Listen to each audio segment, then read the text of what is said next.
My friends at Easy Cater are workplace catering pros, helping you find food for everything from daily employee meals to staff meetings and special events.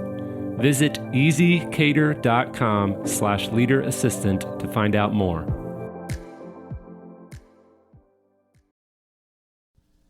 Welcome to the Leader Assistant Podcast. Turn the volume up. This next part is good. The Leader Assistant Podcast exists to encourage and challenge assistants to become confident, game-changing leader assistants.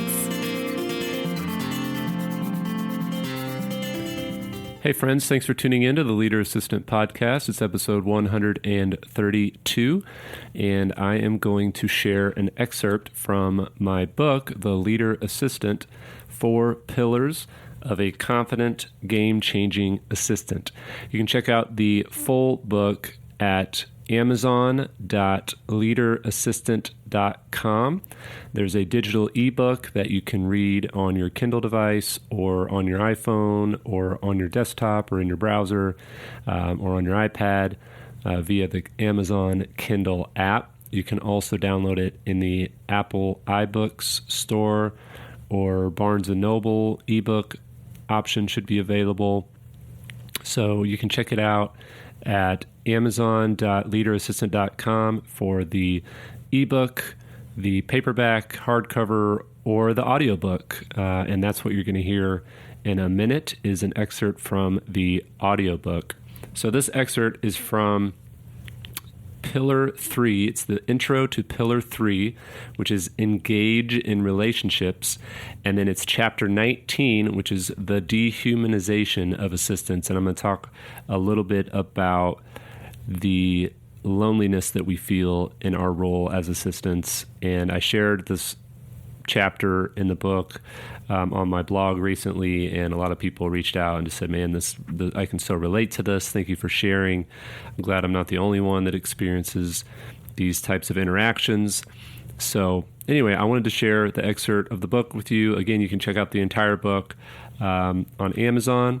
Go to amazon.leaderassistant.com, or if you just want to download the first 3 chapters for free, you can go to leaderassistantbook.com.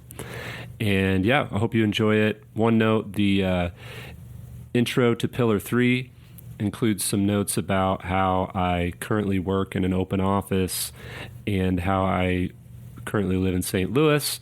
However, I wrote this book and recorded the audiobook last year, so I actually did end up moving to Kansas City, and I do work fully remote. So I still work for the same company. I'm still an executive assistant full-time. I love the role. I love my company and executive. Just a great partnership. But just when you hear that in the audiobook, if you're confused, which you probably won't be, but if you are, I am fully remote in Kansas City right now. And yeah, so enjoy. And thanks for listening to the podcast. We've got a couple of great interviews coming up in the coming weeks. If you want to be on the show, send me an email at podcast@leaderassistant.com. I'd love to set up time to interview you and feature your story on the podcast. All right, enjoy, and we'll talk soon. Pillar 3, Engage in Relationships. Leader assistants seek out and engage in relationships. You've probably heard the saying, "It's lonely at the top." It means it's tough to make friends when you're in a position of power, and it's typically used when referring to CEOs, presidents, pastors, etc. A quick Google search tells me the saying originated from a Chinese proverb that literally means it's cold at the top of a mountain. Feel free to fact check this and send me an email if I'm wrong. The point is, your executive has one of the loneliest jobs. But you, the assistant who works side by side with them, also have one of the loneliest jobs. It's cold at the top for you, too. In my last role, I worked out of the founder's home office most days. Just me and his dog hanging out by ourselves. In my current role, I'm in an open office with 70-plus team members, but I'm the only assistant, so it can still be lonely. Those times when you overhear a coworker plan a team outing while your team, or lack thereof, is comprised of you and your laptop. Or when it's performance review season and your executive forgets to sit down with you to go over your evaluation. Or the countless times you're the last one at the office working on a project. I experienced numerous moments of isolation, but I didn't truly grasp how lonely the role of an assistant was until I left my last job. After submitting my resignation, I was left with my family and a couple of close friends. I was on the outside looking in and struggled to process the emotions I felt. Sure, a lot of people knew of me. This comes with the territory when you're assistant to a founder. But very few people truly knew me. I still run into people around St. Louis who I thought were part of my community back then. I'm quickly reminded of my isolation when they say things like, "Are you back in St. Louis? I thought you moved to Kansas City."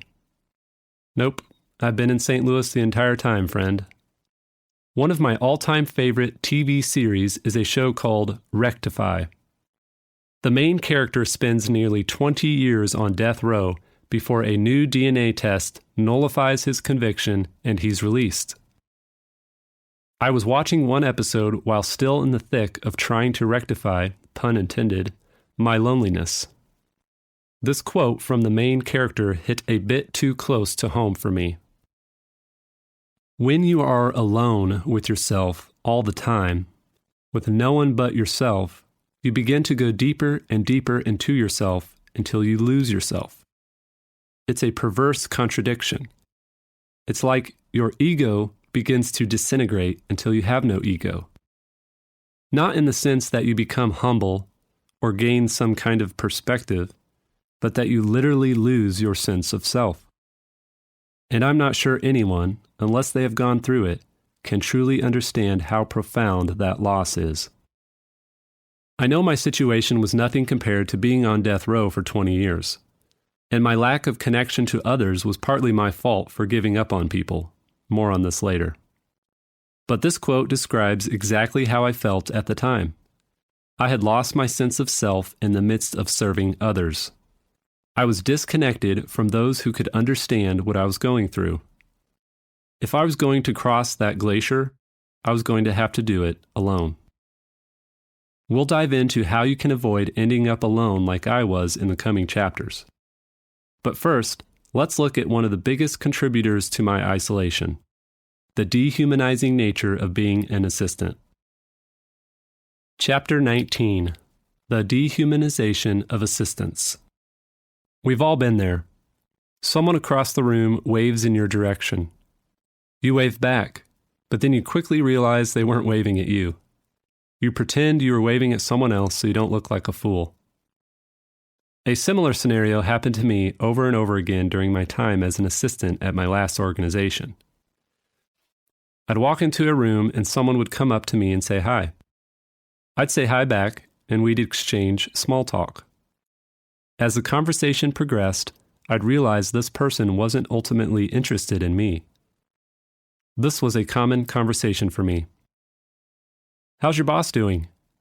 "He's good. Things are crazy busy as usual, but he's hanging in there." "Good, good." Awkward pause. "Well, let him know I'm thinking about him and tell him if he ever needs anything to give me a call." "Sure thing. Thanks a lot." On one hand, I saw these frequent interactions as just part of the job. However, they didn't just happen at work. They occurred off the clock in social settings, during random run-ins at the grocery store, via text messages, and more. Deep down, I know my value as a human being doesn't come from other people. However, when the people I interacted with continued to look through me and at my executive, it took a toll. It was dehumanizing. I felt like a tool that others used to get the inside scoop on my executive. I felt less like a valuable human and more like a robot. I eventually gave up trying to relate to people as friends of mine and instead related to almost everyone as friends of my executive. I stopped opening up and being vulnerable with others. I assumed anyone who tried to get close to me just wanted to use me to get to my executive. I thought the dehumanizing experiences I had as an assistant were just the way the world is. It became difficult to believe the best about people, and it still is to this day. People are drawn to power. People like to befriend those in power more than those supporting the ones in power. They want to be in these power relationships to make themselves feel important. Once you're aware of someone's motives, it's no longer surprising when they get close to you to get close to your executive. But it's still dehumanizing. It has been years since I left my previous organization, and I can count on one hand the number of people who've reached out along the way to see how I was doing. All the while, dozens upon dozens reached out to my previous executive, who was fired, to check in on him. People are drawn to those in power, even when the powerful fall. Of course, executives also contribute to the dehumanization of assistants. One assistant told me their executive walked by their desk every day for years but rarely acknowledged their presence and never even learned their name. Countless more assistants have shared their stories of disrespectful and abusive executives, as well as hostile work environments. What about you? Do people try to get close to you just to get close to your executive? Do your friends change based on whom you're supporting? Do coworkers introduce guests to your executive but not to you? Is your executive abusive? To engage in relationships in a professional and helpful way, first acknowledge where you've experienced dehumanizing relationships. Vulnerability. When I was a teenager, I was emotionally aware and willing to be vulnerable. At the time, I thought it was great to be the guy the girls could rely on. These female friends would tell me everything as we chatted on AOL Instant Messenger at all hours of the night. I fell in love with a few of them, I bet you saw this coming, and shared how I felt. Time after time, I'd get the dreaded response, "Jeremy, that's sweet, but you're like a brother to me." I'd be crushed. I repeatedly fell in love with people who didn't share my sentiment. Eventually, I chose to avoid the pain involved with being so vulnerable and started to close myself off emotionally. I then found out my dad had an emotional affair, which affirmed and amplified my newfound reluctance toward vulnerability. I was well on my way to shutting down emotionally, and all of this was before the dehumanizing relationships I experienced as an assistant. Over time, I didn't simply stop being vulnerable with people. I began to neglect and avoid relationships altogether. I convinced myself I didn't need people. At the time of my career shakeup, I was connected to just one assistant whom I could call. I've since connected with other assistants who've been through what I've been through. This has been refreshing and encouraging as I attempt to rebuild my relationship capacity, one conversation at a time.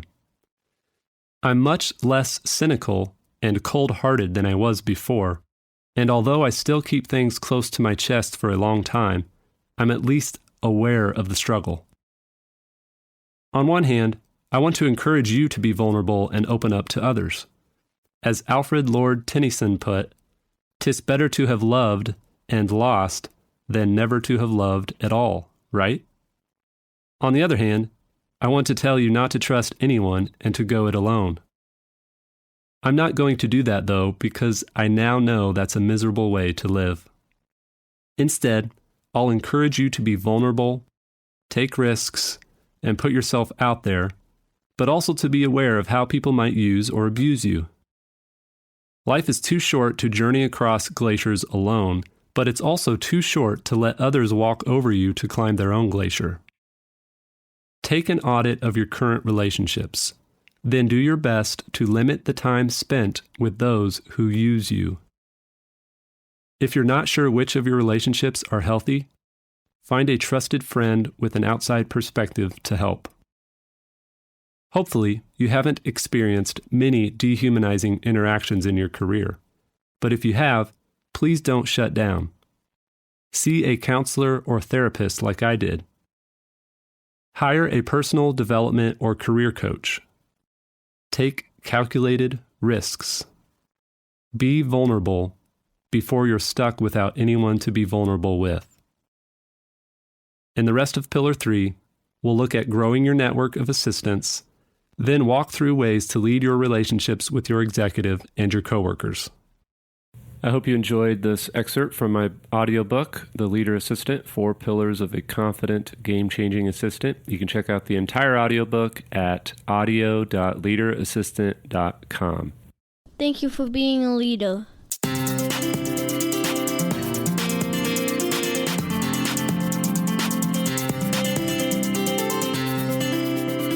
Please review on Apple Podcasts. GoBulls.com